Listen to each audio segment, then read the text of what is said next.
Welcome back to the KDPG Sunday edition. This morning we are talking about the issue of tariffs on foreign goods, international trade, and how all of this affects the cost of products that you buy and the American economy.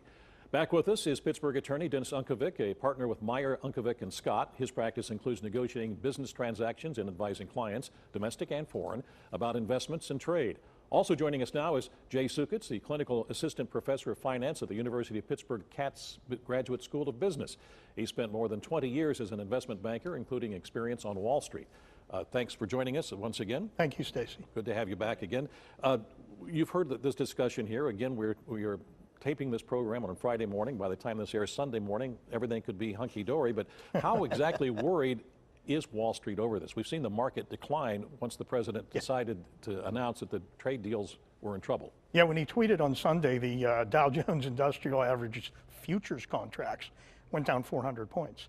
And what I look at that as a typical overreaction that's been going on pretty much for the last 2 years or so.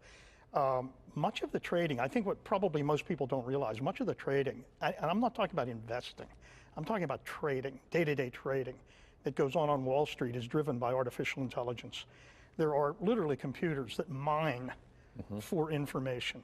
And when these computers literally stumble across something like we're raising tariffs, sell programs immediately go into effect.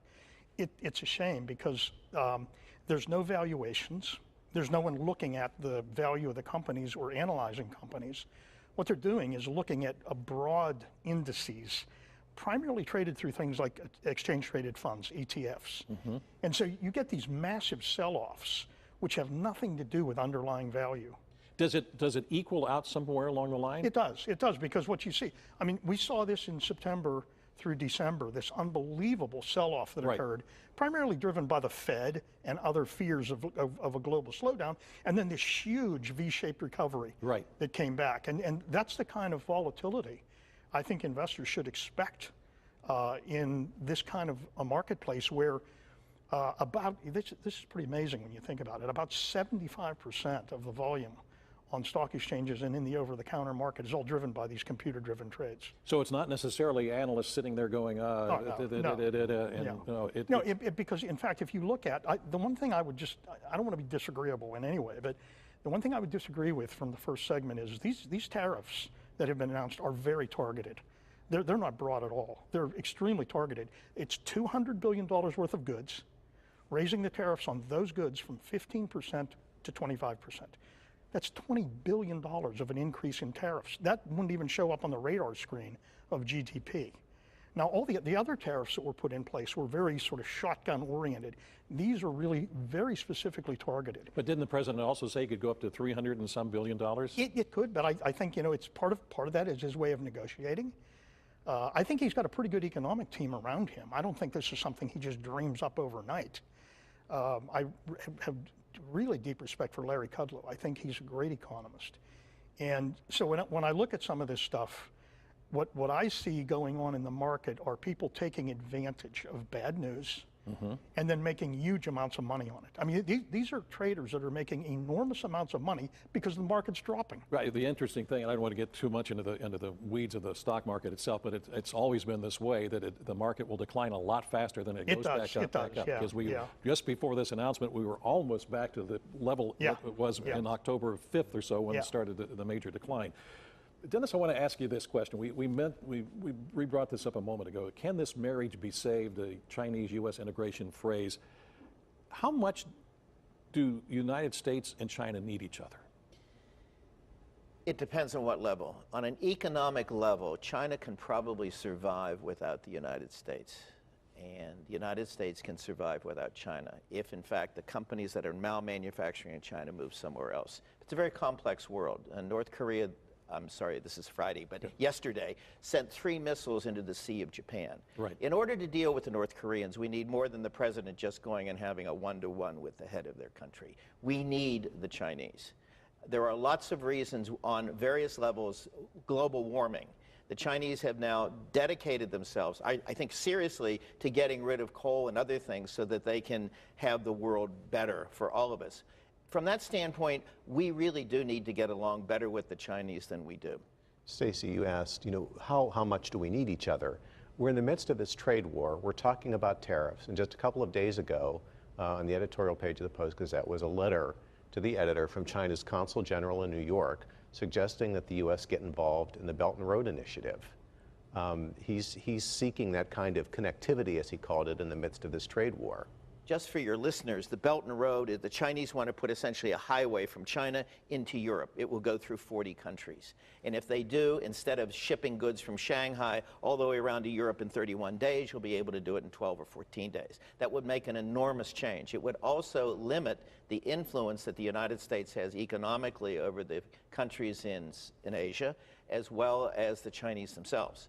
And so can we get along? The answer is yes. But this is a very complex thing. Just to focus on tariffs and saying this is the reason we should or should not get along together just doesn't make any sense to me. Also, may I add, I don't believe we're, honestly, for all the rhetoric that comes out, the rhetoric becomes over the top. I don't believe we're in a trade war. I mean, we're in trade negotiations, deep negotiations, and certainly the kind of tariffs that have been put on, in some cases, are unprecedented from our standpoint. But other countries have been slapping tariffs on our goods for years, 25 and 50% tariffs on things like United States cars, United States motorcycles, United States hard goods, durable goods. This has been going on for years. So I don't think you can say that necessarily this is a trade war. I mean, I think that, no offense, but I think the media loves to portray it that way. But it's not really a trade war. And in fact, you were talking a little bit about this earlier, but this has actually been a nice little area of opportunity, a short-term area of opportunity for the steel industry to take advantage of what's going on right now with these steel tariffs. The steel industry grew in the last 15 months in terms of pure production by 6.5%. World production grew by 5%. For the first time in 40 years, the steel industry increased employment by more than 5% in the last 15 months. That's not capital employed, that's labor employed. Right now, you've got Steel Dynamics, Nucor Steel, and U.S. Steel, three big companies, investing $4 billion in new plants, new furnaces. But I will say that those who will argue that, yes, it's good for the steel manufacturer, but not necessarily not necessarily for the person who is taking that steel and making a product.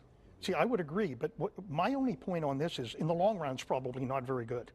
But in the short run, what it's done is it's given these companies the ability to take a breath, step back, make some investments, modernize. And if you do that, like what U.S. Steel's doing in the Mon Valley, if you do what they're doing in the Mon Valley, they will be a lower cost producer. And so in the long run, it's going to help them.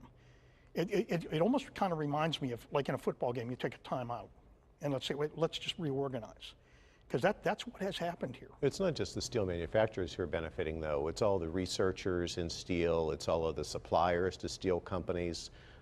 They're all almost giddy right now. They are. They're tied into that. That's exactly right. Yeah. Well, it's good for the steel industry, but Dennis, let me ask you this, as we don't have a lot of time left, but a couple of minutes here. Overall, how do you think this is going to play out in the long run? I mean, are we going to have tensions between the two countries? What does China really want out of this? I mean, they're a huge country. China wants continued access to the U.S. market. I disagree with you, Doctor. I think when you're threatening to put tariffs on all of the Chinese goods going into the United States, that's a tariff war. I'm sorry, that's what I think it is. I think what the U.S. needs to do is, on a bilateral basis, create better relationships with both China and other countries. The multilateral trade agreements that have been in place for over 40 years aren't very easy to enforce, but on a bilateral basis you could. What I would tell President Trump if he asked me, I'd say, if you get to some kind of deal in the next couple of days, drop all of the tariffs, take them off, except for steel. And then every 3 months, look at the Chinese. If they have complied with what they should as far as intellectual property goes or import duties, then that's fine.